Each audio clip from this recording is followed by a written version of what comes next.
Hey friends, this is Sabi. Today I'm going to speak to you about Abraham, who is the father of faith. Why does God calls him the father of faith? Or why does the scriptures calls him the father of faith? There's a reason behind that thing. What was exactly the faith of Abraham that made him to call me as a father of faith? Let me explain you very clearly. You know when God told Abraham to sacrifice his son Isaac, no, there might be thousands of questions in the mind of Abraham. These people might be thinking, okay, he might have thousands of questions. But let me tell you, he didn't have thousands of questions. He knew only one thing about this God. He knew very clearly about God. The God who had told him to leave this land and come to a land where God is going to multiply him so much.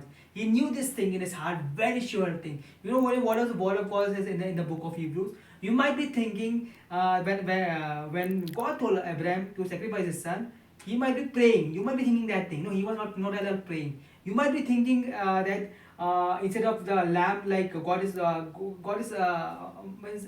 is going to sacrifice Isaac, and that is what you can think. Okay, this was Abraham's faith that yes, he is ready to give up his son. And he thinks that yes, his God is a loving God. He will not do that thing. He might be thinking that thing. No, but I want to make it very clear. Yes, he knew his God was loving, and he knew his God had asked him for a sacrifice. But what was the one very important thing of Abraham? Abraham knew this thing very clearly, and I don't know how did Abraham get this revelation. The book of Hebrews says very clearly. I am totally shocked to tell you these scriptures. You know, we all know in those days nobody ever spoke about the word resurrection. There's not at all this word resurrection came ever in the history out over there. We know when Abraham went to sacrifice his son Isaac. The word of God says very clear. It's not only God will save his son and maybe provide a different lamb. It was not only that thing. Oh, you know what was it? The word of God says very clearly. Even if he kills his son Isaac, God is going to raise him from the dead. Wow! How can Abraham ever think this thing? Where there's a sacrifice which will kill, and God is going to raise up this sacrifice. How can it be so possible? Imagine the faith of Abraham. What level of thinking he thought about his God? How that this thing became possible?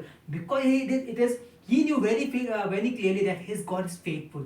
When he knew his God is faithful, he knew to the core. No matter what things happen, he knew to the core of his heart. Even if Isaac was sacrificed, God is going to raise him from the dead. This is a faith. This is a faith and I need to speak about. That it's not only something going to happen or we believe for something. You know, the word of God very clearly. It says a God who is going to raise up a dead. You know, imagine a situation where nobody knows about resurrection. Abraham was the first person who declared about this thing of a concept called resurrection. That's why he's called as a faith of father of faith. He qualifies himself to be a father of faith just because God qualified him. God showed him who he is. The moment he understood the faithfulness of God and let's say faithfulness of God, in every situation he knew how much faithful is God. So you and I need to be in that same surety. How much faithful God. You need to go beyond extreme everything, beyond thinking, even your thinking capacity. You need to think God is more faithful, more loving that thing.